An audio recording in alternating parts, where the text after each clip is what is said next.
It's died for nothing. Okay, next up, Optic Volcom says that we shall not pass until we tell him if there'll be any more Lord of the Rings games. Well, prepare to rescind that demand, Mr. Volcom, because Warner Bros. Interactive confirmed only last month that the Lord of the Rings War in the North is currently being developed by the Happy Hobbits at Snowblind Studios and is due to hit Xbox 360 in 2011. Billed as a mature RPG, War in the North promises to let you form a mini-fellowship with 2 other players online and battle together against Sauron's forces in the north.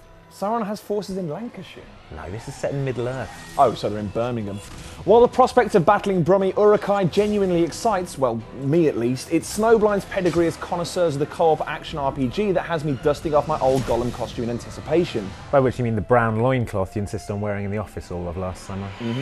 Yeah. Warner is promising a mix of the familiar and the new, bringing together aspects of Peter Jackson's movie trilogy with areas and occupants of Middle-earth, previously only mentioned in Tolkien's original novels. Gameplay details are scarce, but we're guaranteed the usual RPG staples of fully customizable characters, upgradable weapons, skills, and abilities. The release date may be as far away from now as Mount Doom is from Bag End, but we've just installed an Eye of Sauron in the kitchen to keep tabs on its development. I hate that thing, it's always beating me at pool.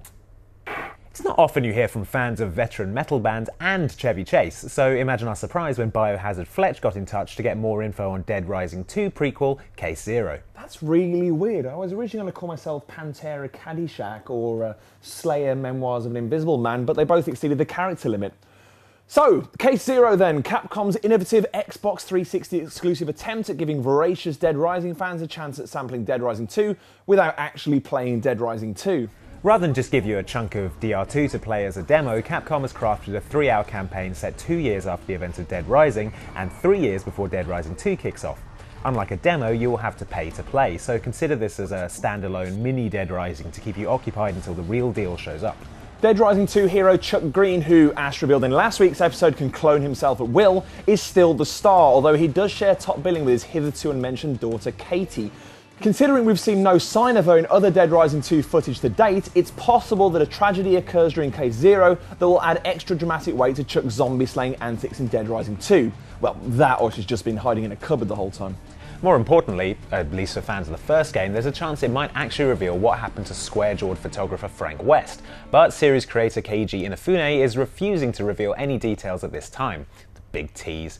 A release date has yet to be confirmed, but considering that Dead Rising 2 is arriving in early September in Europe, it's pretty likely that summer 2010 release window means that you could expect it around July-August.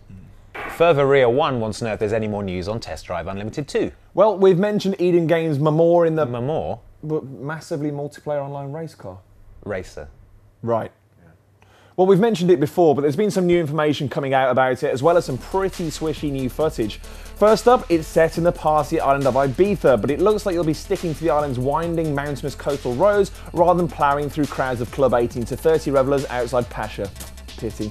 One part of the game that's been given a big overhaul is the social aspects of it, like your avatar and the garage and lobby systems. You can walk around your car, get in a friend's car to sit in the passenger seat and look for sweets in the glove box, go shopping together for new stuff, and place bets on race results. And you can even sit in your friend's car once the race has started, helping out with map reading to find shortcuts or doing that hard left thing that rally drivers do through the game's voice chat. Players can also form their own car clubs with shared bank accounts that can be used to finance new car purchases for the club, as well as real estate like clubhouses and garages. Of course, the racing is the heart of the game, and Eden Games are promising improved physics, realistic handling, and an incredible lineup of luxury cars for you to drive recklessly into the sea. Still no release date beyond Q4 this year, but hopefully we'll have more on this Mamor very soon.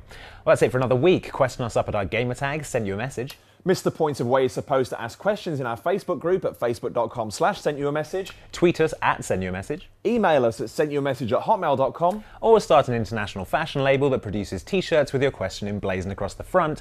Let the success go to your head, end up losing it all, and realise its true friends are the greatest treasure of all.